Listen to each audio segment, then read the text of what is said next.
अस्सलामुअलैकुम, very very good morning to all of you. New Pakistan में आपको कहती हूँ खुशामदीद और उम्मीद करती हूँ आप तमाम लोग ठीक ठाक होंगे और अच्छी सेहत में होंगे। प्रोग्राम का आगाज़ करने से पहले ज़रा मौसम का हाल जो कि बहुत ही दिलकश हो चुका है और जैसे ही मौसम बदलता है आई बिलीव कि हम सबके मिजाज भी तब्दील हो जाते हैं और ऐसा डेफिनेटली होता है। जो मौसम के असरात होते हैं वो हमारी शख्सियत पर भी असर होते हैं। ठंडा क्योंकि वैसे लोग गर्मी खा रहे होते हैं, ज़रा परेशान होते हैं, ज़रा अपसेट होते हैं, वैसे भी गर्मी लग रही होती है, वैसे महंगाई भी बहुत ज़्यादा है, तो सारी परेशानियां मिलजुल जाती हैं। लेकिन जनाब आज हम प्रोग्राम में बात करेंगे ऑब्वियसली कि जो रहमत है जो जहाँ पर आपके मिजाज पर भी असरअंदाज होती है और हम खुश भी होते हैं, खुशगवार मिजाज भी रखते हैं, वहीं पर ये रहमत कितनी जहमत बनती है और इससे कितना नुकसान होता है या हुआ है।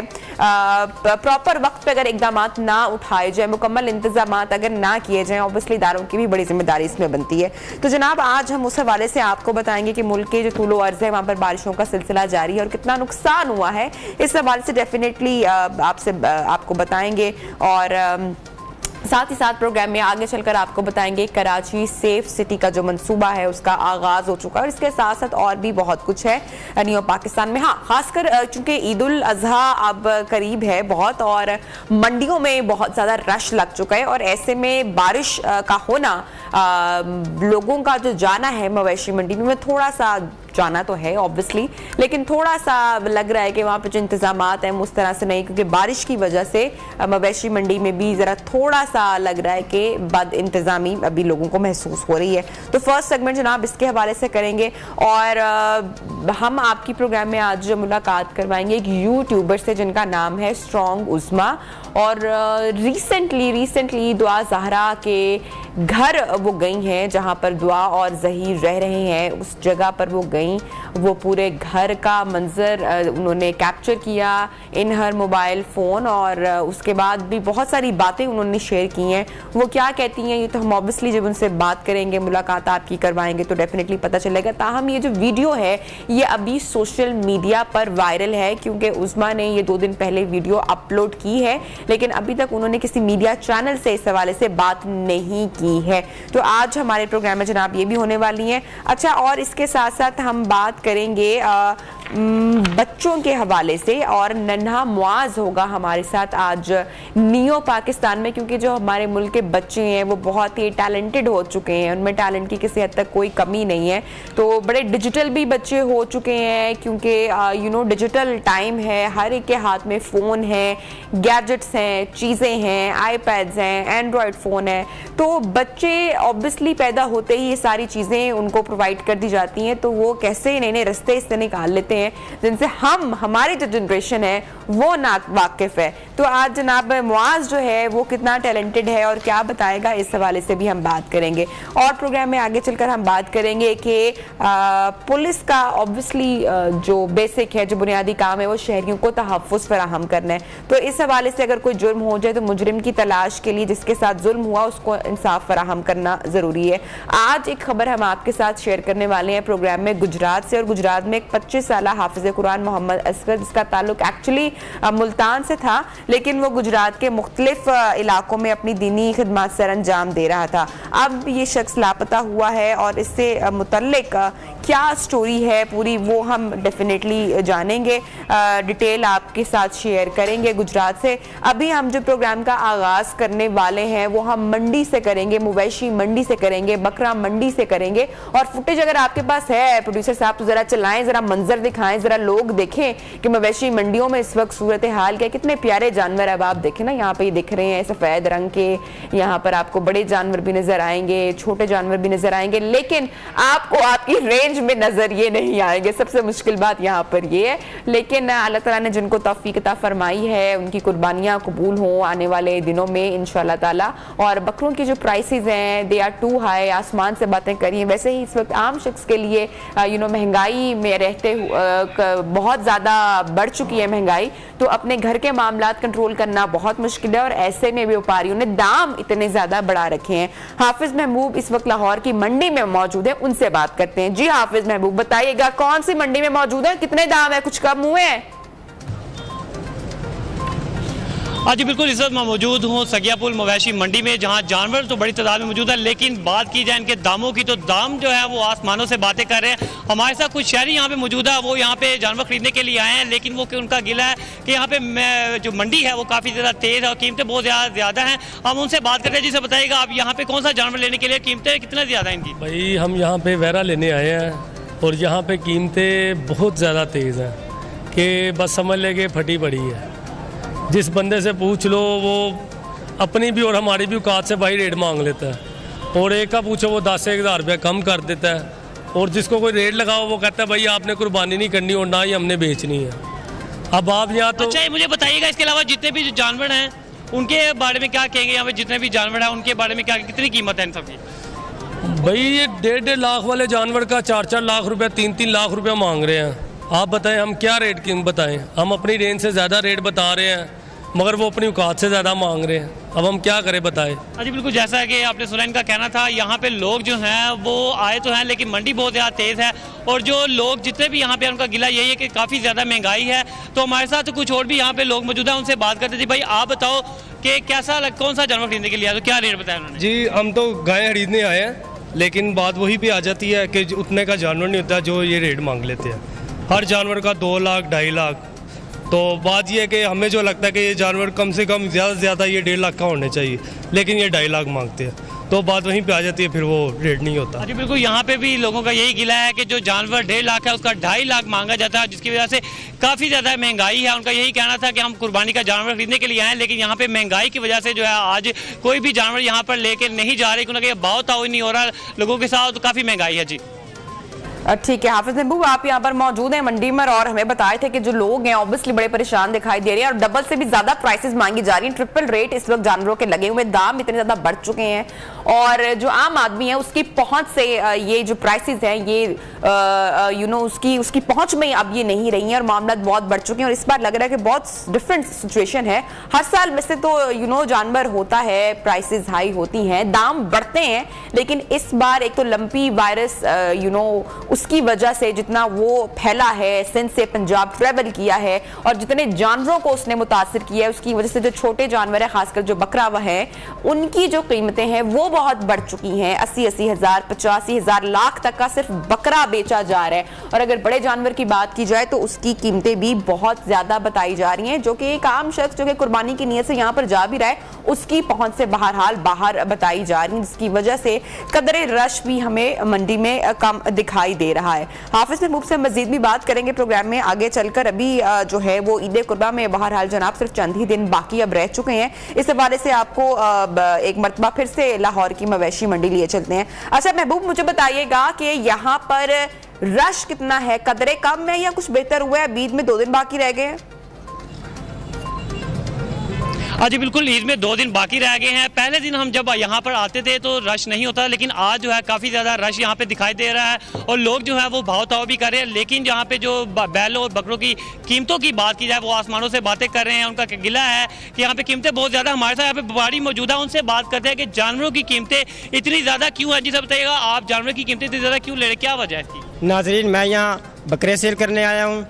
हालांकि महंगाई को अगर देखा जाए तो आज से 2 माह पहले जो खुराक थी जो जानवरों को डाली जाती है वो जी बिल्कुल, जैसा कि आपने सुना वो 2000। हाँ जी बिल्कुल, यहाँ पे खास तौर पर बात की जाए बकरे की तो बकरे का जो रेट है वो 1,20,000 दिया जा रहा है और कि उसके वजन के हिसाब से यहाँ पे कीमतें लग रही हैं। उसके अलावा बैल की बात की जाए तो 2.5 लाख 3 लाख, इससे कम जो है बैल नहीं मिल रहा। उसके अलावा यहाँ पे वो मुख्तलिफ जो दुम्बे हैं उनकी कीमत जो है 70,000 80,000 से बात करें, जो कि पिछले साल जो है जिनकी कीमत 50,000 थी, अब उनकी कीमतें हैं जो अगर कैमरामैन बाबर दिखा सके तो यहाँ पे बकरे जो हैं वो लगे हुए हैं। यहाँ पे इनकी कीमतें जो हैं वो 1 लाख से ज़्यादा हैं सबकी कीमतें। और जो इनका कहना था कि यहाँ पे इनको पट्ठे भी बहुत ज़्यादा महंगे हैं, चारे भी बहुत ज़्यादा महंगे हैं, जिसकी वजह से वो कीमतें यहाँ पे बढ़ा रहे हैं। अच्छा, यहाँ पे आपके साथ बताएं, इस वक्त जो है वो मंडी बकरे देखे यहाँ पे हैं, लेकिन जो लोग हैं वो बकरे बैलों की तरफ आए हैं। अभी इस वक्त धूप गर्मी बहुत ज़्यादा है, जिसकी वजह से यहाँ पे लोग जो हैं वो कम दिखाई दे रहे हैं। और उनका कहना था, जब भी यहाँ पे व्यापारी से बात हुई, उनका कहना था कि जब भी शाम होती है तो यहाँ पे लोग बड़ी तादाद में आए थे। इस वक्त जो खासी गर्मी है, जिसकी वजह से जो है वो लोग अभी यहाँ पे नजर नहीं आए, लेकिन फिर भी लोग दिखाई जरूर दे रहे हैं, लेकिन कम है। जो भाव ताव है वो बहुत ज़्यादा है। इस वाले से ये बकरा देखे मेरे पास मौजूदा कैमरा में बाबर दिखा सके, इनकी कीमत जो है वो 1,20,000 बताई गई है। और जो यहाँ पे दूसरे मालिकान है, उनका कहना तो खरीदने के लिए है कि ये बहुत ज़्यादा रेट है, जो कम मुनासिब रेट हो, जो 80,000 इसका लगाया गया, लेकिन नहीं मिला। इसके साथ कैमरा मैन बाबर यहाँ पे भी दिखा सके तो बड़ी तादाद में यहाँ पे बकरे जो है मौजूद है, जिनकी कीमतें 1 लाख से कम कीमत यहाँ पे वसूल नहीं की जा रही। और दूसरी जानिब बैलों की बात की जाए तो कैमरामैन बाबर दिखा रहे हैं, यहाँ पे जो बैल हैं वो आप सामने देख रहे हैं, इनकी कीमत जो है वो 2 से 2.5 लाख रुपए बताई जा रही है। और लोग जो हैं वहाँ पे बातें भी कर रहे हैं, बहुत भाव ताव भी किया जा रहा है, लेकिन उनकी कीमतें बहुत ज़्यादा होने की वजह से जो है वो यहाँ पे बात नहीं बन पा रही। उनका कहना था कीमतें बहुत ज़्यादा मांगी जा रही हैं। ये जो बैलों की जोड़ी है, इनकी कीमत भी बहुत ज़्यादा है, जिसकी वजह से यहाँ पे जो खरीदने के लिए आए थे, उनका कहना है कि इनकी कीमतें बहुत ज़्यादा हैं। मंडी में जो है मार्केट बहुत ज़्यादा तेज़ है, जिसकी वजह से वो यहाँ पे खरीद नहीं पा रहे, क्योंकि उनकी जो वो तादाद जो है जानवरों की खासतौर पर यहाँ पर बात की जाए तो वो बहुत ज़्यादा है, लेकिन गाहक जो है वो उस मुनासबत से नज़र नहीं आ रहे। इनका यही कहना है कि गर्मी बहुत ज़्यादा है, शाम के वक्त जो है वो यहाँ पे लोग बड़ी तादाद में आते हैं, क्योंकि ईद में सिर्फ 2 दिन बाकी हैं। बिल्कुल 2 दिन बाकी रह गए। हाफिज महमूद, मुझे बताएगा कि एक तो महंगाई ऑब्वियसली बहुत ज्यादा है ना, आवाम उसका एक कोरोना रोते हुए दिखाई दे रहे हैं। दूसरी बात है कि कोरोना वायरस के भी केसेस की तादाद में इजाफा हो चुका है, फिर लंपी वायरस भी है। इतने सारे मामला डिफिकल्ट हो चुके हैं, मुख्तलिफ हो चुके हैं, रश भी कम दिखाई दे रहा है। तो एक तो हमें बताएगा कि कोरोना के हवाले से यहाँ पर SOPs कोई हैं या बिल्कुल दिखाई नहीं दे रहे। दूसरा, लंपी वायरस के हवाले से बताएगा, वैक्सीनेशंस करवाई हुई हैं जानवरों की? हाँ जी बिल्कुल। कोरोना वायरस की बात की जाए तो यहाँ पे कोरोना के SOPs पर कोई अमल दरामद नहीं हो रहा, किसी ने कोई मास्क नहीं पहना हुआ। यहाँ पे व्यापारियों की बात की जाए, जो हजरात यहाँ से बकरे लेने के लिए, बैल लेने के लिए आते हैं, उनमें से भी किसी ने भी यहाँ पे जो है वो मास्क नहीं पहना हुआ। कोरोना SOPs की जो दरिया उड़ाई जा रही है। उसके बाद लंपी वायरस की बात की जाए तो यहाँ पे बाकायदा वैक्सीनेशन की जा रही है, जिनमें जो उनको शिकायत होती हैं तो इंतजामिया की जानिब से यहाँ पे वैक्सीनेशन लगाई जा रही है। लंपी वायरस के हवाले से यहाँ पे अभी तक कोई ऐसा केस जो है रिपोर्ट नहीं हुआ, लेकिन कोरोना वायरस की यहाँ पे काफ़ी खासी दर्जियाँ उड़ाई जा रही हैं। हमारे यहाँ से व्यापारियों से भी बात हुई, उनका कहना था कि जो चारा काफ़ी ज़्यादा महंगा हो गया है, और यहाँ की रिहाइश जो है, पहले हम 50,000 रुपया देते थे, अब उनकी जो रिहाइश की कीमत है वो भी 1 लाख है, और यहाँ पे रोटी खाना भी हम यहीं से खाते हैं, क्योंकि काफ़ी महंगाई हो गया। और ये सब कीमतें जो हमें अपनी जानवर से वसूल करनी होती है, जिसकी वजह से इनकी कीमतें जो है वो बेपनाह इजाफा हो चुका है। खासतौर पर बैल और बकरों की बात की जाए तो बकरे जो है 1 लाख से कम नहीं है, और बैल जो है वो 2 से 2.5 लाख 3 लाख से कम यहाँ पे नहीं मिल रहे। जी बहुत शुक्रिया हाफिज महबूब, आप हमें अपडेट कर रहे थे लाहौर की मवेशी मंडी से, जहां पर अब आपको पता है कि ईद में महज 2 दिन बाकी रह चुके हैं। रश यहाँ पर नहीं है, कोरोना भी सर उठा रहा है, लंपी वायरस की वजह से भी लोग परेशान हैं, और ऊपर से सबसे बड़ी बात के दाम बहुत ज्यादा बढ़े हुए हैं। प्रोग्राम में वक्त हुआ है ब्रेक का, ब्रेक के बाद आपको दोबारा ज्वाइन करते हैं। ये पाकिस्तान, ये पाकिस्तान, ये पाकिस्तान, ये पाकिस्तान, ये Pakistan. Welcome back. New Pakistan में आपको एक मरतबा फिर से खुशामदीद कहती हूँ, और बात करेंगे प्रोग्राम के इस हिस्से में दुआ ज़हरा के केस के हवाले से, जो कि एक नया रुख वैसे ही इख्तियार कर चुका है। ऑब्वियसली दुआ की मेडिकल रिपोर्ट आने के बाद चाइल्ड मैरिज का जो केस बन रहा है, देखना यह है कि आने वाले वक्त में अब इसमें क्या पेशरफ्त होती है। लेकिन सोशल मीडिया पर एक वीडियो वायरल हुई है गुज़श्ता दिन, और काफ़ी चर्चा में है। तमाम वो लोग जो कि जानना चाह रहे थे कि दुआ ज़हरा कहाँ पर रह रही हैं, किस हाल में रह रही हैं, उनको कैसे रखा जा रहा है, उनका ससुराल कहाँ पर है, कौन कौन लोग हैं। अब मेरे ख्याल से इन तमाम सवालों के जवाब आम लोगों को मिल चुके हैं, क्योंकि एक यूट्यूबर व्लॉगर स्ट्रॉन्ग उज़मा जो है वो दुआ के घर पहुंची हैं, और पूरे घर को उन्होंने शूट किया है, देखा है, और ये वीडियो अब सबकी नजरों के सामने है। स्ट्रॉन्ग उज़मा मजीद भी बहुत सारे इंकशाफात कर रही हैं। इस वक्त हमारे साथ न्यूज स्टूडियो में मौजूद है, उनसे बात करते हैं। अस्सलाम वालेकुम, गुड मॉर्निंग उज़मा, कैसी हैं आप? जी वालेकुम सलाम। उज़मा, मुझे सबसे पहले तो बताइएगा कि बड़े बड़े लोग जानना चाह रहे थे, पहुंच ना पा रहे थे कि दुआ ज़हरा कहाँ पर है, किस हाल में है, किधर रह रही हैं, आप कैसे पहुंच गए? जी, मैं जब से कराची से होके आई हूँ तो उसकी मदर का मैंने इंटरव्यू किया था। वो उस दिन बहुत रोई थी, लेकिन मेरे दिल में भी था कि काश मैं उससे मिल पाऊँ। तो एक दिन मैं जा रही थी जिस दिन मुझे दुआ ज़हरा की खबर मिली, मेरे दिल में आया कि दुआ ज़हरा को काश मैं देख सकूँ, या अल्लाह वो कहाँ पे है, ऐसे मेरे दिल में आया। उसी रात मुझे एक कॉल रिसीव हुई अननोन नंबर से। जी, तो कि मैं दुआ ज़हरा के बारे में आपको कुछ बताना चाहती हूँ। अच्छा। वो हमारे किराएदार हैं। खातून की कॉल आई जी। अच्छा। तो मैं पहले तो थोड़ा सा डर गई कि शायद मुझे कोई पता नहीं ब्लैकमेल कर रहा है या मुझे कोई ट्रैप करना चाहता है। मैंने कहा मैं कैसे ये मान जाऊँ कि वो आपके घर पे और आप कौन हैं। तो उसने कहा हमारे घर पे वो रह रही हैं और जब से कराची से आई हैं वो इधर ही हैं। मैंने कहा अब आप क्यों बताना चाह रहे हैं। तो उन्होंने कहा उसके फादर की वीडियो हमने देखी है फादर डेज के ऊपर, उस दिन वो बहुत रोए थे। हमारे दिल में ये ख्याल आया कि बता देना चाहिए कि बच्ची आपकी हमारे घर में है और यहाँ से वो 1-2 दिन में कहीं और जा रहे हैं। अच्छा। तो मेरे दिल में ये ख्याल आया कि मैं उज़मा को बताऊँ। पहले तो मैंने ये बात नहीं मानी, मैं डर गई कि मुझे कोई पकड़ ही ना ले। लेकिन उसके बाद फिर उसने कहा आपने अपने नाम के साथ स्ट्रॉन्ग लगाया, अब आप स्ट्रॉन्ग उज़मा है, इतने स्ट्रॉन्ग काम करती हैं। हम हल्फन कह रहे हैं दुआ ज़हरा हमारे घर में है, आप आएँ तो हम आपको दिखा सकते हैं। मैंने अपनी एक कोलीग को साथ लिया तो हम दोनों गए। मेरे पास कोई कैमरा नहीं था, कोई मोबाइल, कुछ भी नहीं था। तो हम मालूम कानों के घर ही गए हैं। वो हमें फिर कहते हैं जी आप ठहरें। और उस दिन लकी डे था कि शबीर भी घर पे नहीं था, जहीर का भाई, और जहीर भी नहीं था और उसकी वालदा भी नहीं थी। ठीक। अदरवाइज तो वो घर पे कौन कौन था उस वक्त? उस वक्त शबीर की बेगम, अच्छा, और उसके बच्चे थे एक कमरे में, और दुआ थी, और दुआ दूसरे अपने कमरे में थी। अच्छा। और हम गए हैं तो उसने मालूम खान ने कहा कि हमने कमरा देखना है। देख रहे हैं, उनको पता था वो वैसे ही कल जा रहे हैं। शबीर का कमरा देखा तो फिर उसने कहा साथ वाला भी दिखा दे। जब उसने दरवाज़ा नॉक किया शबीर की बेगम ने, तो अंदर से दुआ ज़हरा ने दरवाज़ा खोला। पहले उसने पूछा कौन, तो उसने कहा मैं हूँ। उसने दरवाज़ा खोला है। इतनी गर्मी थी उस दिन, 50 डिग्री सेल्सियस था। तो हम अंदर गए हैं, इतनी गर्मी थी और वो एक बुरी सी चारपाई थी जिसके ऊपर कपड़ों का ढेर लगा हुआ था। मैं ये नहीं कह रही घर छोटा बड़ा हो, घर साफ सुथरा होना चाहिए। तो साइड पे भी कपड़ों के ढेर और बर्तन पड़े हुए थे। वॉशरूम का दरवाजा खुला हुआ था, जो कि आप देख भी रहे हैं वीडियो में। अच्छा उस्मा, मैं मज़ीद भी आपसे बातें करूंगी और आपने वीडियो भी दिखाई। एक सवाल मैं आपसे पूछना चाहूँगी, आपने वीडियो बना ली, शूट की, पीछे थोड़ा सा वॉइस ओवर भी आ रहा है, आपको लगता है कि ये वीडियो किसी को डिस्टर्ब नहीं करेगी? बेचारे अगर पेरेंट्स देखेंगे, ऑब्वियसली देखी होगी उन्होंने भी ये, तो वो एक तो वैसे बेचारे दुखियारे कि बच्ची चली गई, केसेस, कोर्ट कचहरी, अदालतों का चक्कर, और ऐसे में जब एक ऐसी वीडियो आती है तो उन बेचारे तो अभी तो वो सोच ही रहे होंगे ना कि बच्चे किसी हाल में, चलो बेहतरी हाल में होगी, ये गुमान ही शायद खुश कर दे वालिदैन को। लेकिन ये वीडियो देखने के बाद आपको नहीं लगता क्योंकि शायद दिल आज़ारी हुई हो या हो रही हो?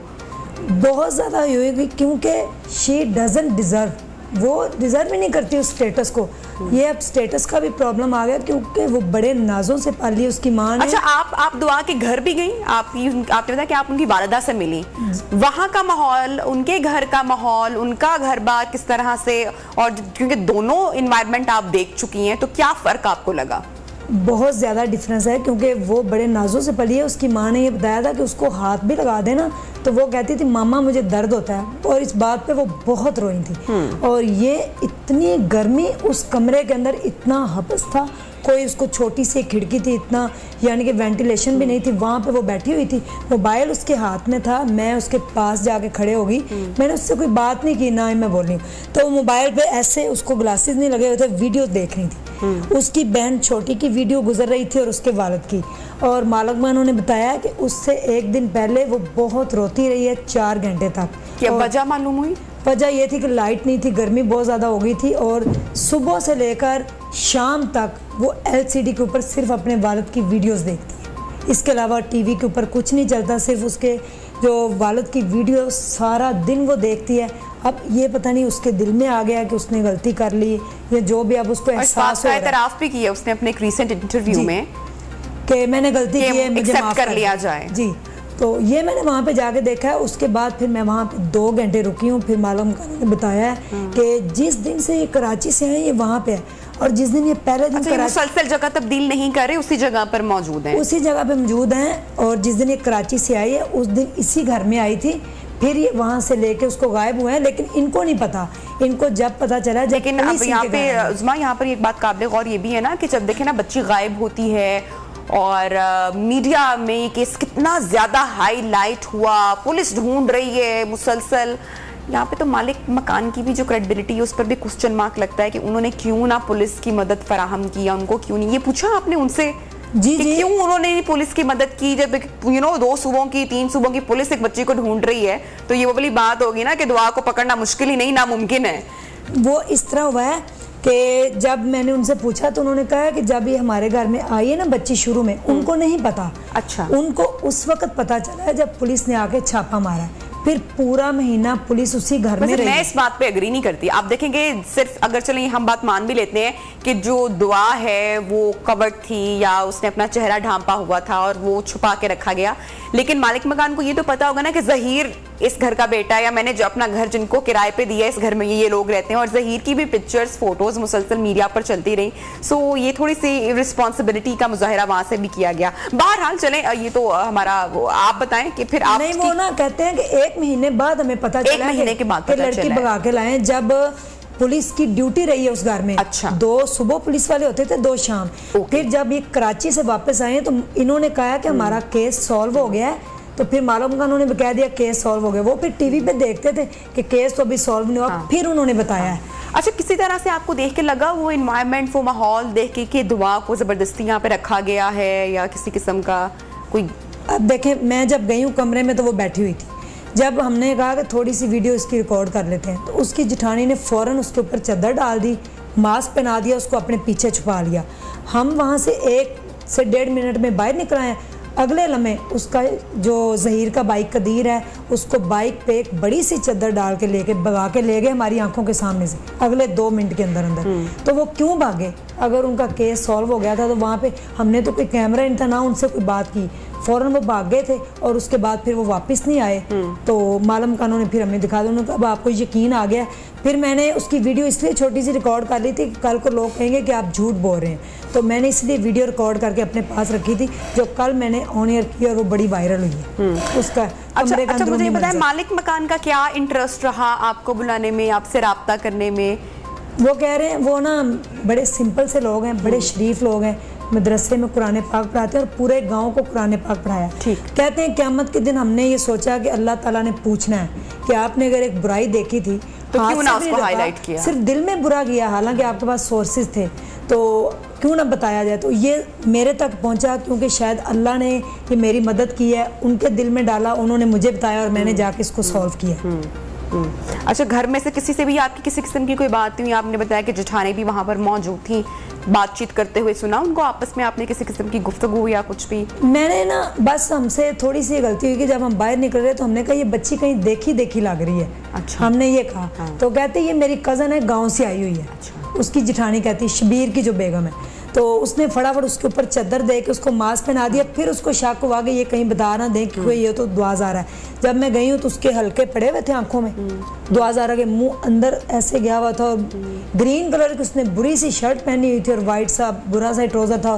4 पाई पे बैठी हुई थी और मोबाइल पे ऐसे ऐसे देख रही थी, बस बैठी हुई थी चुप करके। उस कमरे में कोई भी नहीं था, ना उसने हमें देखा है, ना उसको कोई कंसर्न था कि कमरे में कौन आया कौन नहीं। अच्छा, जिब्रान नासिर जो कि दुआ के वालिदैन के वकील हैं, उन्होंने इस वीडियो को अपलोड करने से रोका या क्या बातचीत हुई? यानी कि मैंने ये वीडियो ना उनके चाचू को फ़ौरन भेज दी थी कि ये आप देख लें और अपने पास सेफ रखिएगा। मैंने कहा इसको मैं अपलोड करूं कि नहीं, तो उन्होंने कहा अभी नहीं आपने करना, जब आपको बताएंगे तो फिर। नेक्स्ट डे जब इनका मेडिकल हुआ है, मेडिकल होने के बाद फिर उसकी जब रिपोर्ट आई है उसके बाद उन्होंने मुझे कहा अब आप वीडियो जो है वो अपलोड कर दें। फिर मैंने कल वीडियो अपलोड की। अच्छा, उसके पीछे कोई खास रीज़न के रोका गया 4 दिन तक?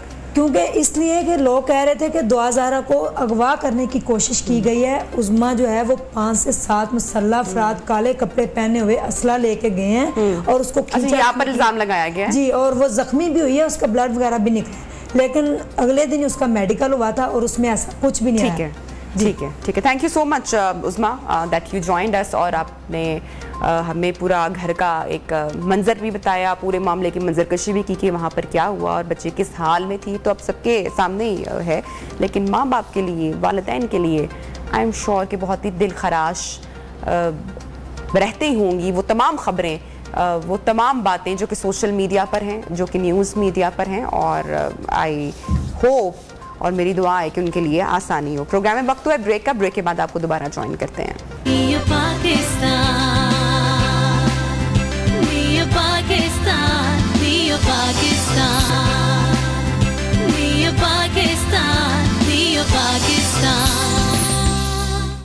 Welcome back. प्रोग्राम में आपको एक मरतबा फिर से खुशामदीद कहते हैं और अब बात करेंगे मॉनसून के हवाले से नाज़रीन। तो मुल्क भर में मॉनसून का जो स्पेल है अब वो जारी है, बारिशों का आगाज़ हो चुका है। कल भी लाहौर में बारिश होती रही समेत कराची में भी मौसम खासा खुशगवार रहा, बारिश होती रही।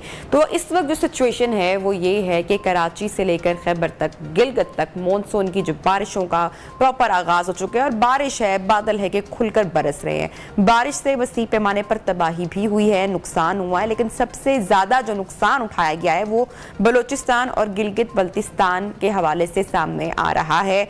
और वजीर माहौलियात शरीर रहमान साहिबा कहती हैं कि मॉनसून की वजह से अब तक जो हलाकतें हो चुकी हैं, जो रिपोर्ट हुई हैं, जो नंबर सामने आ रहा है वो 77 है। 77 इज द नंबर, यानी कि 70 अमवात अब तक रिपोर्ट हुई हैं। और मौजूदा सीजन में मॉनसून और मौसमियाती तब्दीलियों की वजह से सबसे ज्यादा 37 अमवात सूबा बलूचिस्तान में हुई है, which is a huge number. अब ये सब कुछ क्या ग्लोबल वार्मिंग की वजह से हो रहा है या फिर हमारे यहाँ जो वसाइल हैं या जो इंतजामात हैं वो इतने अच्छे नहीं हैं? कि हमने माजी में भी देखा है कि हीट वेव की वजह से जंगलात में आग लगने के वाकयात भी हुए हैं। बारिशों से इस वक्त डैम्स को भी तकवीत मिली हुई है। बात करेंगे इसी हवाले से। सबसे पहले हम रुख करते हैं कराची का और कराची में हमारे न्यूज़ रिपोर्टर हमाद यूसुफ मौजूद है। अस्सलाम वालेकुम हमाद, बताइएगा कराची में सूरत हाल कदरे बेहतर है, बलूचिस्तान में और गिलगित बल्तिस्तान में खासा नुकसान हुआ है बारिश की वजह से, कराची की सूरत हाल क्या है? जी नबीहा, मैं आपको बता चलूं कि मौसम को कराची वालों पर तो रहम आ गया, लेकिन इंतज़ामिया को और यहाँ की हुकूमत को कराची वालों पर रहम नहीं आया। मौसम के हवाले से सबसे पहले मैं आपको आगाह करता चलूं कि मौसम आज भी बारिश का इम्कान है, बादलों की आँख मिचोली जो है चल रही है और जो मतला जो है जुज़वी अबलो आरूद है। दर्ज हरारत की बात करूँ तो कम से कम दर्ज हरारत 29.3 डिग्री सेंटीग्रेड कहा गया है और ज़्यादा से ज़्यादा 32 और 34 रहेगा। हवा का जो तनासब है उसकी जो है 75% कहा गया है। हालात की अगर मैं बात करूं तो गुज़िश्ता रात भी तेज़ बारिश हुई है, जिसकी वजह से कराची के कई मकामात पर, कई रोडों पर, सड़कों पर जो है पानी खड़ा हो चुका है। VIP जोन्स की जो सड़कें हैं वो तो साफ़ कर ली गई हैं, वहाँ पर पानी की निकासी का अमल जो है वो तेज़ कर दिया था। लेकिन अगर मैं दूसरी जगहों की बात करूँ, impress market, old city area, Orangi या फिर कायद आज़म के मज़ार के साइड जो मैं बात करूँ तो वहाँ पर जो है अभी भी ताहाल पानी खड़ा हुआ है और कोई वहाँ पर जो है पानी की निकासी का अमल इस वक्त नहीं चल रहा, कोई मशीनरी वहाँ पे मौजूद नहीं है। इंतज़ामिया की अगर मैं बात करूँ तो एडमिनिस्ट्रेटर कराची और DC मुख्तलिफ अज़ला के DC ने अपने एडमिनिस्ट्रेटर को हिदायत की थी कि अपने अपने अज़ला में जो है आप पानी की निकासी का अमल फौरी तौर पर मुकम्मल करें ताकि जो है आवाम को मुश्किलात का सामना ना करना पड़े। लेकिन कल रात की बारिश के बाद जो है बिजली की आग मिचोली ने भी आवाम को शदीद मुश्किलात में डाला है, क्योंकि रात में उनके 200 से ज़ायद फीडर्स जो है ट्रिप कर गए थे, जिसके बाद कराची के मुख्तलिफ इलाकों में देर रात तक 8-8, 12-12 घंटे तक जो है बिजली नहीं थी, जिसकी वजह से आवाम को भी शदीद मुश्किलात का सामना था। अच्छा, हमने देखा गिलगित में भी काफ़ी तबाही हुई है हमाद, और सदियों पुराने जो मकानात हैं वो ये बारिश लेकर बह गई है, खासकर जो शेर कला है मैं उसकी बात कर रही हूँ, और इसके अलावा दीगर भी नुकसान हुआ है।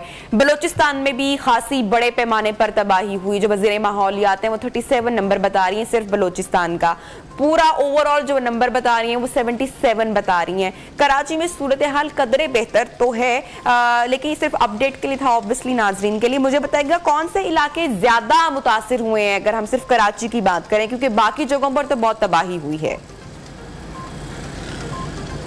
जी बिल्कुल, अगर हम कराची की बात करें तो कराची में सबसे ज़्यादा जो बारिश है वो सरचाली टाउन में गुज़िश्ता रात रिकॉर्ड की गई है। मुख्तलिफ जो दिनों में मुख्तलिफ मकामात पर जो है बारिशें हो रही हैं। लास्ट जो फर्स्ट स्पेल के सेकेंड डे में बारिश हुई थी वो DHA फेज़ 2 में सबसे ज़्यादा रिकॉर्ड की गई थी। इसलिए तबाही की अगर मैं बात करूँ तो मुख्तलिफ इलाकों में तेज़ और हल्की बारिश जारी, जिससे अभी तक अल्लाह का शुक्र है कोई नाखुशगवार वाक़या कराची में पेश नहीं आया है। इस वाक़े से निपटने के लिए हुकूमत के क्या इक़दाम हैं? हुकूमत के दावे तो हैं कि हम हर इक़दाम से लड़ने के लिए तैयार हैं, कोई भी नाखुशगवार वाक़या नहीं होगा, लेकिन महकमा मौसमियात की पेशगोई के मुताबिक अब तक कोई मौसलाधार बारिश नहीं हुई है, तेज़ आंधी नहीं आई है, जिसकी वजह से इस तरह का कोई नाखुशगवार वाक़या अब तक कराची में पेश नहीं आया। जी ठीक है। अच्छा, हुकूमत की तरफ से क्या इंतजाम उठाए गए हैं यहाँ पर सूबाई हुकूमत की जानिब से, इंतजामिया की जानिब से?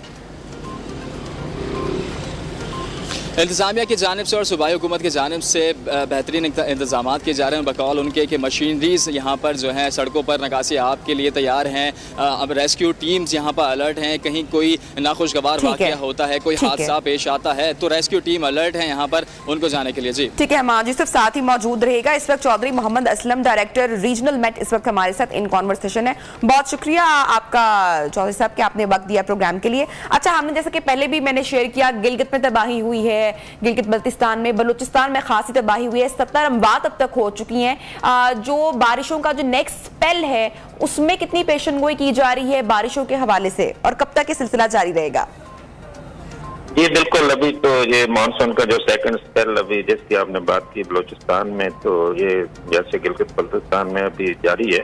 तो अभी जो महकमा मौसमियात ने 3 माह की जो मानसून की फोरकास्ट इशू की थी, तो इसमें अगर आप देखें तो हमने जो बलूचिस्तान का जो पार्ट है ज्यादा, उसमें ज्यादा बारिश की पेशगोई की गई है। वैसे तो पूरे मुल्क में मामूल से ज्यादा, लेकिन बलूचिस्तान के कुछ हिस्सों में ज्यादा मानसून की बारिशों की पेशगोई की है। तो उसी सिलसिले में भी बारिशें हो रही हैं।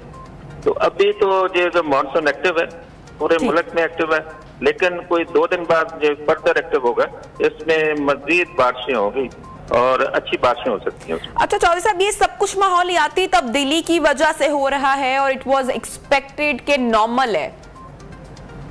नहीं, ये देखो माहौलियाती तब्दीली तो वो बिल्कुल सही है, उसकी वजह से सब कुछ हो रहा है। ये देखें पिछले सालों में जो कोटा समेत मुख्तलिफ बलूचिस्तान के हिस्सों में मानसून पहुंच ही नहीं पा रहा होता था, उसमें बारिशें नहीं होती थी मानसून की। तो अभी आप देखें कि इसमें इतनी बारिशें हुई हैं कि पिछले सालों से ज्यादा बारिशें हो रही हैं। तो ये सारे माहौलियाती तब्दीली की वजह से हो रहा है कि उन इलाकों में बारिशें हो रही हैं, यहाँ पे ड्राउट लाइक सिचुएशन होती थी। तो सारे जो आप कह सकते हैं कि क्लाइमेट चेंज की वजह से हो रहा है। अच्छा, मुझे बताइएगा पंजाब में कहाँ बारिशों का सिलसिला जारी रहेगा, खासकर अगर लाहौर की बात की जाए या इस पूरे खित्ते की बात की जाए पंजाब के हवाले से? जी बिल्कुल, आज और कल इसमें लाइट टू मॉडरेट बारिश हो सकती है, लेकिन 9 से एक सिलसिला और एंटर होगा। उसमें तकरीबन पूरे पंजाब में आप कह लें इसमें अच्छी बारिश होगी, लाहौर समेत। और पिछले 24 घंटे में इधर साउथ पंजाब में जैसे डेरा गाजी खान वगैरह में काफी अच्छी बारिश हुई है। और कल जो गुजरांवाला में हुई थी 161 मिलीमीटर बारिश थोड़े स्थान में, तो बहुत बारिश है परसों। और एक दिन पहले इस्लामाबाद में थे। तो बारिशों का सिलसिला तो ये है, लेकिन 1-2 दिन से थोड़ा सा इसमें थोड़ी सी कमी बात। तो यानी कि ईद पर बारिशें हैं एक्सपेक्टेड? जी इंशाल्लाह ईद पे बारिश एक्सपेक्ट है और लाहौर में मुल्क के बाकी समय बारिश की। अच्छा, ये आपने अच्छा किया, आपने बता दिया कि प्रेडिक्शन हो चुकी है ईद पर बारिश की, क्योंकि ऑब्वियसली कुर्बानी भी होती है। तो उस हवाले से भी ऑब्वियसली अभी भी हम देखते हैं ना कि मंडी वगैरह में किस तरह से बारिश की वजह से कितना इंतजामात इतने कदरे बेहतर नहीं है। तो अब जैसे कि चौधरी मोहम्मद असलम साहब बता रहे हैं कि ईद पर भी बारिश एक्सपेक्टेड है, तो हमें उसी हवाले से प्लानिंग भी कर लेनी चाहिए। थैंक यू सो मच, आपने टाइम निकाला प्रोग्राम के लिए। अब प्रोग्राम में जनाब वक्त हुआ है एक छोटे से वक्फे का। हेडलाइंस ब्रेक के बाद आपको दोबारा ज्वाइन करते हैं, साथ रहिए।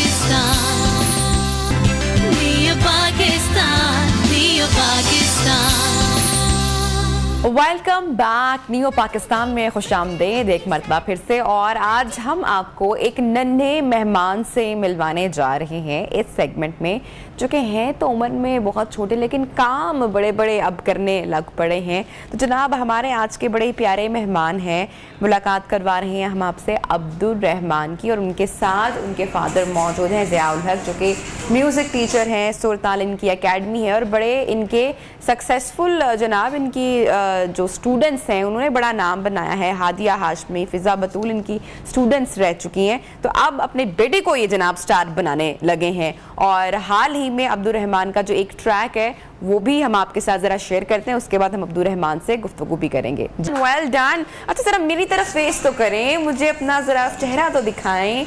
इतने प्यारे आप और इतना प्यारा आपने गाना गा लिया। हाँ, ईद का इंतजार है आपको? क्या करोगे ईद पर, क्या पहनोगे? चलो मुझे ही तो बताओ। नहीं बताना, शर्म आ रही है, मुझसे शर्म आ रही है, वो कैमरामैन अंकल से आ रही है। कुछ गाना सुनाओगे मुझे? जी आपको सुनाएंगे। अपना ये वाला सॉन्ग सुना देते हैं, ठीक है? 1 स्टार्ट करें। 1 2 3 4। आओ बच्चों मंडी चलो, आओ बच्चों मंडी चलो, आओ बच्चों मंडी चलो, आओ बच्चों मंडी चलो। आ गई बकरे वाली ईद, आ गई बकरे वाली ईद। सिंग लाओ। सुन्नत इब्राहिमी है पापा कुर्बानी करना, सुन्नत इब्राहिमी है पापा कुर्बानी करना। हम भी मंडी जाएंगे बकरा लेकर आएंगे।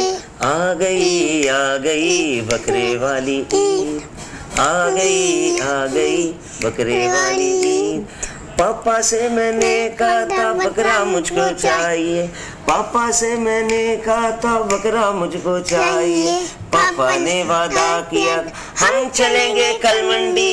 आ गई वेरी नाइस अब्दुल रहमान, आप तो इतना प्यारा गाना गाते हो, मुझे तो पता ही नहीं था। अब्दुल रहमान थोड़ा सा बस शाय भी हो रहे हैं। एक गाना मेरे लिए भी गाओगे बाद में जाने से पहले?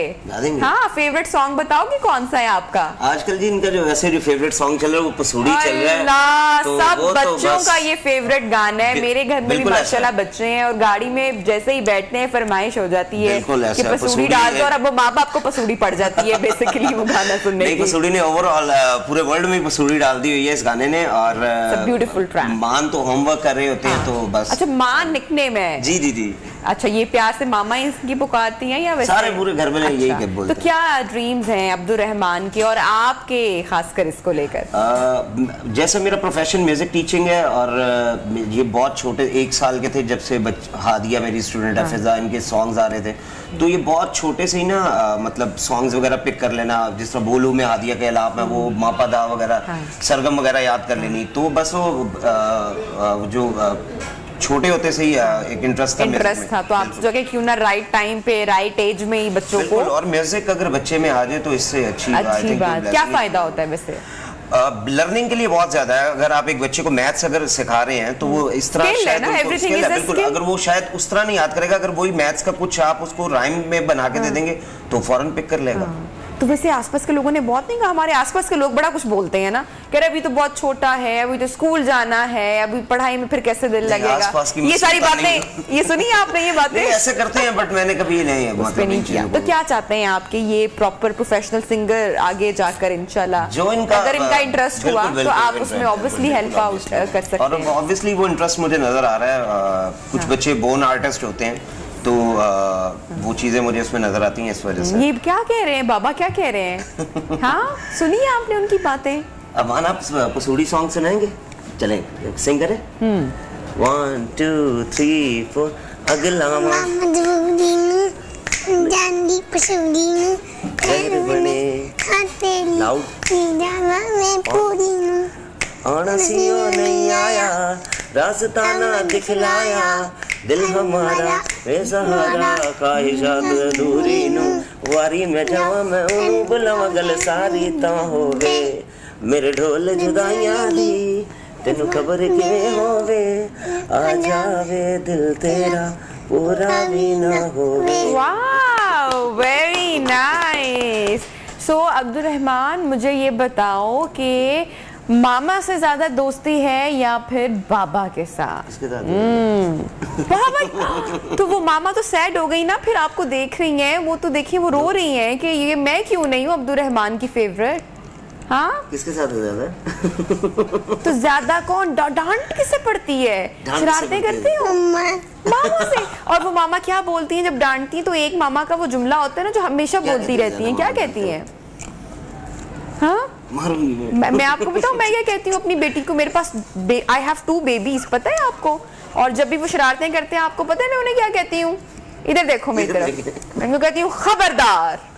तो आपकी मामा ऐसे करती है? खबरदार अब्दुल रहमान, अब ये नहीं करना।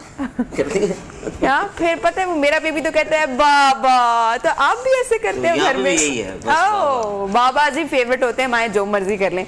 अच्छा, तो कैसे अभी स्कूल भी जा रहे हैं? स्कूल स्टार्ट हो चुका है? जी, अभी प्ले ग्रुप में थे, अभी केजी में चले गए हैं। तो यानी कि अभी तो फिर समर्स वेकेशंस चल रही हैं और सितंबर में दोबारा स्कूल स्टार्ट होगा, तो अभी पूरा फोकस यानी कि म्यूजिक पर हो रहा है? जी बिल्कुल। अच्छा, किस तरह से आप मतलब कि इतना अगर कोई छोटा बच्चा हो और बहुत सारे पेरेंट्स उनके भी बच्चे टैलेंटेड होते होंगे, तो कैसे बच्चों को फोकस करवाएं? क्योंकि इतने सारे बच्चों में एनर्जी माशाल्लाह बहुत ज्यादा होती है, लर्निंग एबिलिटी बड़ी अच्छी होती है लेकिन बच्चे टिकते नहीं हैं। सो कैसे बच्चों को ट्रैक पर लेकर आना है, आप क्या करते हो? अगर म्यूजिक के हिसाब से हम देखें तो जिन सॉन्ग्स में बच्चा इंटरेस्ट ले रहा है या जिस म्यूजिक में बच्चा इंटरेस्ट ले रहा है उसके सामने वही करें, ठीक है, ताकि वो आहिस्ता आहिस्ता उसका इंटरेस्ट और डेवलप हो और फिर आप अपनी मर्जी के जो मुश्किल सॉन्ग्स हैं उसके ऊपर एज अ प्रैक्टिस उसको आप स्टार्ट करवा सकते हैं। वैसे what is the right time, आपको क्या लगता है म्यूजिक ट्रेनिंग का सही वक्त कौन सा है बच्चों के लिए? ये राइट टाइम है, this is the right time. मैं मेरा कोई म्यूजिक बैकग्राउंड नहीं है, but I did masters in musicology from Punjab university.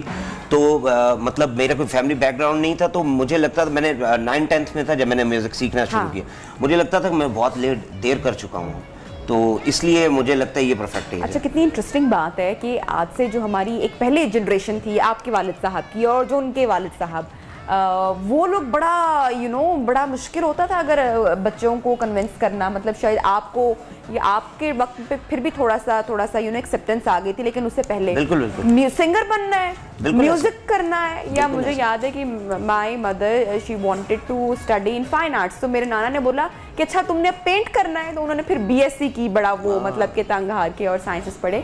लेकिन अभी आई फील सो गुड, आप जैसे लोग और पेरेंट्स बड़ा अप्रिशिएट करते हैं और बच्चों के टैलेंट को, उनके स्किल को अंडरस्टैंड करके उनको उसकी ट्रेनिंग दिलवाते हैं। मैंने खुद कॉलेज बंक करके मैं म्यूजिक क्लासेस लेता हूं। अच्छा, तो आप भी उस फेज से गुजरे? जी बिल्कुल, ऑब्वियसली। अच्छा, अब आने वाला जो टाइम है पाकिस्तान में अभी भी बहुत अच्छा म्यूजिक प्रोड्यूस हो रहा है, व्हाट डू यू से? जी बिल्कुल बिल्कुल। अभी जैसे अगर हमने जिस तरह पसूड़ी सॉन्ग हमने देखा तो पूरा सीजन ही मतलब माशाल्लाह इतना हिट गया और नया से नया म्यूजिक बन रहा है। और अब ये है कि जिस तरह मैंने हादिया की बात की, फिजा जो मेरे स्टूडेंट्स हैं, अब बच्चों का एक ट्रेंड सीन ऑन हो चुका हुआ है, बच्चों का एक ट्रेंड आ गया हुआ है। तो अब आप देख रहे हैं छोटे छोटे बच्चे टीवी चैनल्स पे आके परफॉर्म कर रहे हैं, डिफरेंट म्यूजिक शोज में जा रहे हैं। और पहले था ना कि बच्चों को कोई आगे इतना लेके आता नहीं था, बट आई थिंक कि सुरताल म्यूजिक एकेडमी ने बच्चों को ये प्लेटफॉर्म दिया है कि वो अब आएँ, अपनी स्किल्स दिखाएं, सीखें और बड़े बड़े आर्टिस्ट के साथ परफॉर्म करें। जिस तरह मेरे पास स्टूडेंट्स हैं, उन्होंने आतिफ असलम के साथ परफॉर्म कर चुके हैं, राहत फ़तेह अली खान साहब के साथ परफॉर्म कर चुके हैं, आसिम अजहर के साथ, आयमा बेग के साथ। तो बच्चे अभी से, जिन बच्चों का ये एक्सपीरियंस हो रहा है कि वो अपने सीनियर आर्टिस्ट से सीखने का उनको मौका मिल रहा है, तो वो आगे जाके। तो अब्दुल रहमान ने भी तो आसिम के साथ और आयमा के साथ, अब्दुल रहमान थे। आप तो मुझे बता ही नहीं रहे हो, मैं तो बहुत सैड हो गई हूँ। मुझे बताओ फिर, क्या मजा किया आपने? किया था। हाँ, कौन ज्यादा अच्छा लगा आपको? आसिम अजहर अंकल अच्छे लगे। आसिम अंकल अच्छे लगे या आयमा आंटी? अब अंकल आंटी कह दिया हमने उनको, हमें माफ कर दे बच्चों के तो। आसिम अंकल तो इसके फेवरेट हैं जी। जब इवन कभी मिरर के आगे भी खड़े होंगे तो पूछेगा कि मेरे बाल आसिम अजहर जैसे लग रहे हैं। तो उनका कौन सा गाना अच्छा लगता है आपको? उनकी एक इनको अभी उन्होंने नात का एक मैशअप किया था रमजान में, इसको वो बहुत पसंद है, उसमें था, और ये आपको वो सुनाएंगे। ठीक है मैम, कौन सा? चले हमने ब्रेक पर जाने, और ब्रेक से जाने से पहले हम थोड़ा सा सुन लेते हैं। और thank you so much for joining us जी।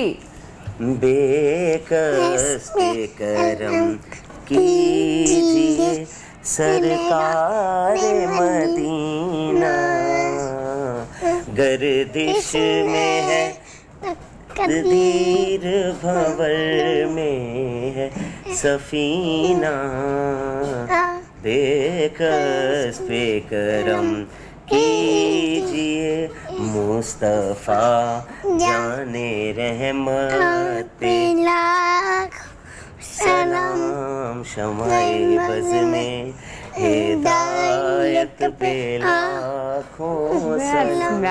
सो इसके साथ ही जनाब हम बढ़ेंगे प्रोग्राम में एक छोटे से वक्फे की जानिब। आपको दोबारा ज्वाइन करते हैं, साथ रहिएगा।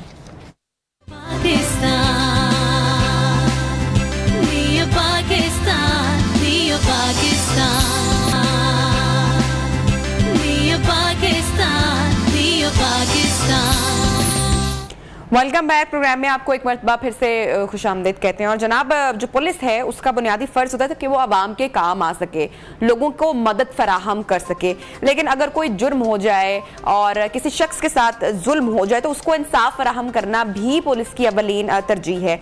जो खबर मैं आपके साथ शेयर करने जा रही हूँ ये बेसिक है गुजरात से। एक 25 साल हाफ़िज़ कुरान शख्स जिनका नाम बताया जाता है मोहम्मद असगर, ये आज से तकरीबन 2.5 माह पहले मिसिंग हो जाते हैं। इनका एक्चुअली ऑफिशियली ताल्लुक मुल्तान से है। गुजरात के मुख्तलिफ इलाकों में ये दीनी खिदमात सर अंजाम देते थे और in one fine day he is missing. इनकी फैमिली ने केस रिपोर्ट किया ताकि कुछ पता लग सके। पुलिस ने उस तरह से सपोर्ट नहीं किया, उस तरह से जो है तफ्तीश नहीं की। बहरहाल मामला ताखीर का शिकार होता चला गया। अब मोहम्मद असगर का जो वालिद है वो एक गरीब मेहनत कश है, इतनी स्ट्रॉन्ग फैमिली बैकग्राउंड नहीं है। केस कहां तक पहुंचा है, पुलिस कितनी मदद कर रही है, जानेंगे हम हमारे न्यूज रिपोर्टर जो कि इस वक्त गुजरात में मौजूद है सईद अहमद, उनसे बात करते हैं। सईद, बताएगा पूरे मामले का, कितनी देर पहले मोहम्मद असगर मिसिंग हुए, पूरा मामला क्या है? जी नबिया, ये रमजान का वाकया है। तकरीबन 8 अप्रैल और उस दिन 6 रमजान थी। उस रात को इस असगर नामी जो इमाम था, इसने कड़ियावाला के गांव में जो है वो नमाज तरावी अदा करी और वहां से उसके बाद ये सुबह जो है वो अपने हुजरे में दोबारा नहीं मिला। उसके वालिदैन को इतला तकरीबन 8-10 दिन के बाद गांव से ही किसी शख्स ने देखी थी। तो वहां पर जब उसका वालिद पहुंचा तो उसने थाने में इतला दी। लेकिन बड़ी अजीब सी सूरत हाल है कि थाने में इतला होने के बावजूद ये मुकदमा जो है वो तकरीबन 11 मई को जो है ना वो दर्ज किया गया अगवा का। और यहाँ पे मुबैना तौर पर यह भी सुना गया कि पुलिस ने इसका डाटा तक जो है वो नहीं निकलवाया। इस दौरान 2 SHO भी बदले, लेकिन किसी ने इसका डाटा तक नहीं निकलवाया। वो भी जो गरीब उसके वालिदैन हैं, मुबैना तौर पर उन्होंने वो डाटा अपने तौर पर निकलवा कर तो पुलिस को दिया। और इसमें अभी तक जो है मेरे ख्याल पुलिस की कोई भी इसमें वो काविश ऐसी नजर नहीं आती, क्योंकि ये इसके जो वालिदैन है वो तो मुल्तान के रहने वाले हैं। तो तकरीबन 10-12 साल से ये गुजरात में मुख्तलिफ मसाजिद में जो है वो तरावी अदा करवाता रहा। हाफिज़ कुरान। सईद अहमद, पुलिस का कोई मौक़िफ़ अभी तक सामने नहीं आ रहा है? हैरत की बात ये है कि क्यों इतनी ताख़ीर हो रही है? बस ये देखिए जी, यहाँ पे तो क्योंकि मुद्दई जो है इसके मुकदमा के वो है मुल्तान से, उसके बाद वो थोड़े ऐसे मतलब वो ज्यादा आ जा भी नहीं सकते थानों में। तो आपको तो आजकल के हालात थानों के बड़ी अच्छी तरह पता ही होंगे कि यहाँ पे कैसे जब वो काम लिया जाता है। इसमें उनको जो है वो तकरीबन एक यहाँ से इसी एरिया में एक डेड बॉडी मिली थी। अच्छा। तो पुलिस का कहना ये है कि ये डेड बॉडी जो है वो असगर की है, शनाख्त हो पाई प्रॉपर तो उसमें, लेकिन उसके वालिदैन जो हैं वो इस बात को मानने से इनकारी हैं। उसको फ्रांसिक के लिए भेजे हुए भी अभी काफी अरसा हो चुका है, लेकिन वहां से भी अभी तक कोई जवाब नहीं, पता नहीं वो भेजी भी गई है या नहीं। लेकिन पुलिस का मौक़िफ़ ये है कि हमने वो जो है फ्रांसिक के लिए भेजी है। उसके बाद इसका जो भी रिपोर्ट आएगी, हम रिमाइंडर भी भेज चुके हैं, लेकिन अभी तक फ्रांसिक से ठीक है। आप सईद अहमद साथ मौजूद रहिएगा। मैंने आपसे मजीद भी बात करनी है इसी केस के ऊपर। हमारे साथ इस वक्त मुल्तान से ब्यूरो चीफ मुल्तान इमरान अरशद साहब मौजूद हैं।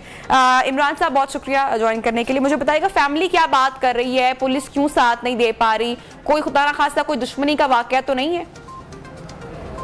देखें, ये मेरी जब उनके वरसा से बात हुई और उनके वालिदैन से बात हुई तो उनका ये कहना था कि उनकी बरीना दुश्मनी तो किसी के साथ नहीं है, क्योंकि ये हाफिज़ कुरान थे और गुजरात में एक अरसा से मुख्तलिफ मसाजिद में और मुख्तलिफ मदारिस के अंदर ये मुख्तलिफ रहे। लेकिन इनकी लापता होने के बाद अभी तक जो है वो कोई इतला घर वालों को नहीं दी गई। और उसके साथ साथ ये चुपके से इस FIR को जो है वो कन्वर्ट कर दिया गया है 302 के अंदर, क्योंकि जैसा कि गुजरात के नुमाइंदे जो हैं वो भी बता रहे हैं कि वहाँ पे वो उन्होंने सारी असगर की डिक्लेयर कर दिया। लेकिन उसके बुरसा जो है उनका कहना है कि हमें इस चीज के ऊपर यकीन नहीं है। हमें बार बार मुल्तान से गुजरात इतनी दूर 6 से 7 घंटे की मुसाफत है, चक्कर लगवाए जाते हैं, लेकिन पुलिस हमारी बिल्कुल वहाँ पे कोई सुनवाई नहीं हो रही। और हमें किसी तरीके से ये नहीं बताया जा रहा कि आपका जो है अब तक जो है हमने क्या कार्रवाई की या कानूनी कार्रवाई किस तरीके से हुई, बल्कि उन्होंने 365 की FIR को 302 में कन्वर्ट कर दिया इस बुनियाद के ऊपर कि ये मिलने वाली डेड बॉडी का असगर किया। लेकिन वुरसा अभी तक इस बात के ऊपर मुतमिन नहीं है। तो और जैसा कि गुजरात के नुमाइंदे ने भी यही बात की कि उनकी जो फ्रांसिक रिपोर्ट है वो अभी तक नहीं आ रही। और ये बड़ी हैरत की बात है कि एक इंसान की डेड बॉडी मिलती है और उसका फौरी तौर के ऊपर DNA करवा के फ्रांसिक करवा के पता चलाया जा सकता है ये किसकी है, लेकिन नहीं, उन्होंने उस अगवा की FIR को 302 में कन्वर्ट करके पुलिस अभी तक ये है मुबैना तौर पर जाहिर करने की कोशिश कर रही है गुजरात की। ठीक है, अच्छा मुझे इमरान साहब ये भी बताएगा, फैमिली मुल्तान में है, वर्सा मुल्तान में है, केस गुजरात में लड़ा जा रहा है, तो ये तो मजीद मुश्किल में इजाफा नहीं हो गया?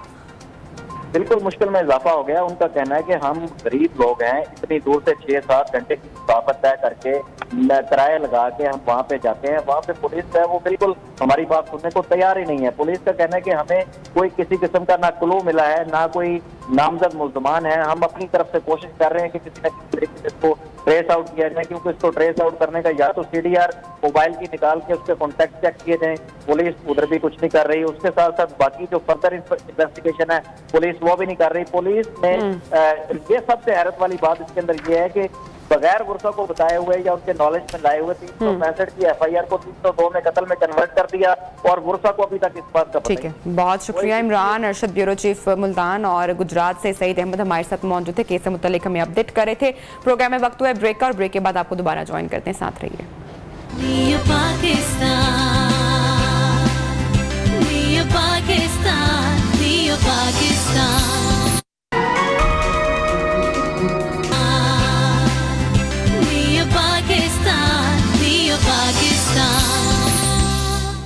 Welcome back. प्रोग्राम में आपको एक मरतबा फिर से खुशामदीद कहते हैं, और अब जरा कुछ शहर कायद के हवाले से बात कर लेते हैं। पाकिस्तान का सबसे बड़ा शहर, तकरीबन 2 करोड़ आबादी जिसकी है, जिस शहर की है, और दुख की बात यह है, अफसोस की बात यह है कि ये दुनिया के बदतरीन शहरों में शुमार किया जाता है। और इसकी जो बड़ी वजह है वो ये है कि यहाँ पर शहरियों की जो सहूलियात हैं वो कम से कमतर हैं, और एक बड़े जदीद शहर को हासिल होने चाहिए, वो यहाँ पर फैसिलिटीज मौजूद नहीं है। अब कराची शहर में सेफ सिटी प्रोजेक्ट का आगाज होने जा रहा है, देर आए दुरुस्त आए। तो जनाब बात करेंगे इसी हवाले से हमारे न्यूज रिपोर्टर रजब अली से। रजब अली बताइएगा, बिल आखिर वो कहा गया ना कि देर आए दुरुस्त आए, तो बिल आखिर कराची के शहरियों के लिए अब सेफ सिटी प्रोजेक्ट जिसका आगाज बहुत देर पहले हो जाना चाहिए था, लेकिन फाइनली अब हो रहा है। जी नबीहा, बिल्कुल मेट्रोपॉलिटन सिटी है और कई बरसों से इस चीज़ की जो है वो ज़रूरत थी कराची को। सेफ सिटी जैसे प्रोजेक्ट, जैसे कि पंजाब में जो है कई शहरों को जो है वो बॉर्डर टू बॉर्डर सिक्योर किया जा चुका है। यहाँ पर जो है 2016 में सुप्रीम कोर्ट ने ऑर्डर किया था, सुप्रीम कोर्ट ऑफ पाकिस्तान ने, कि जी इस मंसूबे को यहाँ भी शुरू किया जाए कराची में। काम उसके बावजूद भी जो है वो कई बरस जो है वो गुजर गए। उसके बाद अब खैर देर आए दुरुस्त आए वाली बात है कि अब जो है वो हुकूमत सिंध, यानी ये मुश्तरका प्रोजेक्ट है हुकूमत सिंध और वफाक की, यानी सिंध हुकूमत और नेशनल रेडियो टेली कम्युनिकेशन का ये मुश्तरका मंसूबा है, जिसमें जो हजारों की तादाद में कैमरे लगाए जाएंगे। पहले मरहले में जो है वो 12,000 कैमरे लगाए जाएंगे, वो भी इस तरह के पहले मरहले में 4,000 नए कैमरे लगाए जाएंगे, और 2,000 वो कैमरे जो गुज़िश्ता अदवार में जो है वो मुख्तलिफ दौर में जो है वो लगाए गए कैमरे थे, उन्हें अपग्रेड किया जाएगा।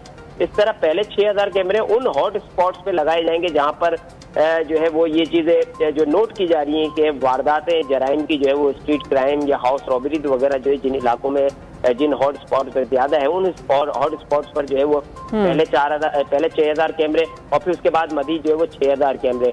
यानी ये 3 साल का ये जो प्रोजेक्ट है, इसको जो सेफ सिटी प्रोजेक्ट सिंध के जो है वो DG है मकसूद अहमद मेमन, जो कि सिक्योरिटी डिवीजन के भी DIG हैं, उन्हें इजाफी चार्ज दिया गया सेफ सिटी प्रोजेक्ट सिंध का। उनका ये कहना है कि हमारी कोशिश ये है कि ये 3 साल के बजाय ये 2 साल के अंदर जो है ये इस प्रोजेक्ट को मुकम्मल किया जाए और मजमूई तौर पे जो 12,000 कैमरे उन्हें लगाए जाए, फिर मजीद जो है वो आगे दूसरे मरहले का काम। तो 12,000 कैमरेज हैं जो कि लगाए जाएंगे सेफ सिटी प्रोजेक्ट के हवाले से। मुझे बताएगा ये कैमरे पूरे शहर में लगाए जाएंगे या मखसूस मकामात पर नस्ब किए जाएंगे? देखिए ये शहर तो बहुत बड़ा और कई किलोमीटर इसका अहाता है, इसके पूरे शहर को तो जो है वो मैं नहीं समझता हूँ कि सिर्फ 12,000 कैमरों में सिक्योर किया जा सकता है बॉर्डर टू बॉर्डर। अलबत्ता कोशिश ये की जाए जो हॉट स्पॉट है जहाँ पर दिन या रात के औकात में मुस्तकिल जो है वो जहाँ पर वारदातों की नोटिंग होती है, खासतौर पे गुलशन इकबाल, गुलिस्तान जौहर, ईस्ट के मतलब तमाम इजला के उन हॉट स्पॉट पे जहाँ पर बहुत ज्यादा वारदातें होती है, उन्हें जो है वो सबसे पहले वहां पर कैमरे इंस्टॉल किए जाएंगे और जो इस साल के आखिर में बताया जाएगा कि कैमरों के इंस्टॉलेशन का काम जो है वो शुरू कर दिया जाएगा और कोशिश की जा रही है कि 2 साल में इस प्रोजेक्ट को मुकम्मल किया जाए ताकि फिर अगले मरहले में मजीद कैमरे जो लगाए जाए। जो मकसूद अहमद मेमन का ये भी कहना है कि ये जो कैमरे लगाए जा रहे हैं ये बड़े आला मयार की क्वालिटी के कैमरे हैं, इससे तकनीकी मुआवनत भी हासिल होगी, ना सिर्फ मुजरिमों को पकड़ने में बल्कि अदालत में भी एक टेक्निकल एविडेंस के तौर पे भी जो है वो इन फुटेजेस और इनकी तस्वीर को जो है वो पेश किया जा सकता है। ये एक बड़ी कामयाबी होगी प्रोसिक्यूशन के हवाले से, क्योंकि देखा ही जाता था कि जो कराची में जो वारदातें होती थी, अब भी जो इस तरह के मामला होते हैं कि जो एक मुजरिम पकड़ा जाता है मुजरिम किसी वारदात में, तो पता लगता है कि पहले भी 6 बार पकड़ा गया है, उसके बाद फिर वो अदालतों से अदम सबूत या कम शवाहिद होने की बिना पर जो बरी हो जाते थे। तो ये टेक्निकल एक मजबूत टेक्निकल एविडेंस के तौर पे भी इन फुटेजेस और इनकी तस्वीर को इस्तेमाल किया जाता है। अच्छा रजब, क्या मंसूबे की लागत आ रही है और कितने अरसे में ये प्रोजेक्ट कंप्लीट कर लिया जाएगा, मुकम्मल हो जाएगा? जी, इस पे तो पहले तो जो है वो लागत बहुत ज्यादा आ रही थी, 44 अरब रुपए की लागत जो है वो इसका तखमीना जो है वो लगाया गया था, ताहम अब जो है उसको मजीद कम करके 22 अरब पे पहुंचाया गया है। जो ये 2 मरहलों में, ये पहला मरहला जो है इसका तो जो है कह रहे हैं कि 2 साल के अंदर जो है कोशिश की जाएगी कि अरसा तो वैसे इनके पास 3 साल का है, लेकिन जो है उसको जो तमाम इदारे जो स्टेक होल्डर्स जो तमाम मिलकर काम कर रहे हैं उनकी कोशिश ये कि 2 साल के अंदर जो है पहला मरहला मुकम्मल कर लिया जाए। उसके बाद फिर अगले मरहले की यानी मजीद जो है वो हजारों कैमरों जो है वो लगाने के जो है वो उसका आगाज किया जाएगा। मजमूई तौर पर 22 अरब रुपए जो है वो इस पे लागत आएगी सेफ सिटी प्रोजेक्ट जो कराची का है। अच्छा, अब ये मुझे बताएगा कि लाहौर में काफी सालों से सेफ सिटी प्रोजेक्ट काम कर रहा है, आगाज हो चुका है, तो इस हवाले से किसी किस्म से पंजाब हुकूमत से भी मदद तलब की गई है? जी बिल्कुल, पंजाब हुकूमत से भी मदद तलब की गई थी, बल्कि सेफ सिटी प्रोजेक्ट पंजाब के जो डीजी हैं उनके साथ कई मीटिंग्स इससे पहले भी जो है वो हुई थी और उन्होंने स्ट्रेटेजी पहले तैयार भी करके दी थी और काफी उन्होंने जो है वो ताउन किया। पंजाब हुकूमत का भी काफी ताउन सिंध हुकूमत को रहा है सेफ सिटी प्रोजेक्ट की तैयारी थी, क्योंकि वो एक मॉडल तैयार किया था इब्तिदा में पंजाब ने लाहौर से जो स्टार्ट किया था और अब जो है वो फैल के पंजाब के माशाल्लाह से काफी सारे शहर जो है वो बॉर्डर टू बॉर्डर सिक्योर हो गए।